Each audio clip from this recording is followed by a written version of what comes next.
So when you're trying to solve stubborn weight, you need a clue. Now, being in practice for over 30 years, I've run into some really tough cases where people have tried everything and nothing works. So there's a very important question that I always want to ask these people. And here's the question. When exactly did you start gaining weight? And what occurred just before that? That always gives me a really good clue on the potential causation and a potential solution. Now, sometimes someone will tell me, well, I've always been fat my entire life. I said, even when you were born? Yeah, I was a fat baby. What about when you're 1? What about 2? Oh, actually, when I was 1, I was thin, and then 2, I started gaining weight, okay? And then I'll ask them other questions about what occurred right before that. And sometimes they have to ask your parents, but this is what I found. A lot of people gain weight after getting a tonsillectomy.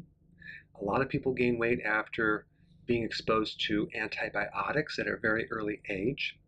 And there's studies on that that show that relationship. And other people will gain weight after taking a steroid. Let's say, for example, they have asthma or some type of skin reaction or skin allergy. Steroids, antibiotics, surgery, including tonsillectomy, all can affect your metabolism. Now, sometimes the person has gained weight after a pregnancy or multiple pregnancies. That would give you a clue that there's a high level of estrogen in their body, so they're estrogen dominant. Yet other people gain weight after menopause, which means that there's higher levels of cortisol because the adrenals are the backup to the ovaries. And yet other people gain weight after surgeries, trauma, major losses, accidents, which severely increase cortisol, which has devastating effects on your insulin. So if you personally have a real tough time losing weight, you need to ask yourself these questions and get some clues. And then when you have that data, then you can come up with a potential solution. Let's say, for example, you're estrogen dominant. I have a whole program in helping people balance out their estrogen.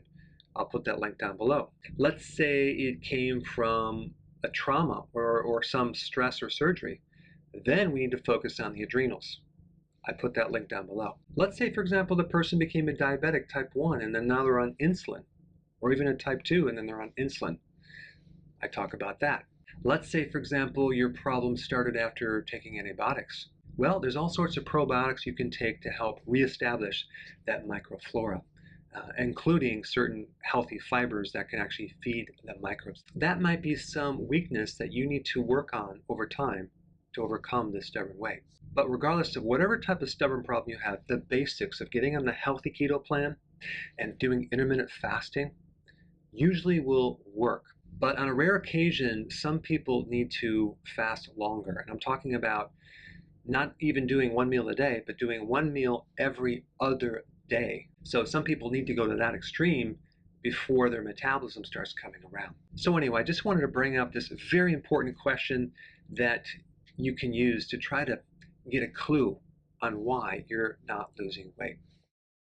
Hey, before you go, if you're benefiting from any of my content, I would love to hear about your success story.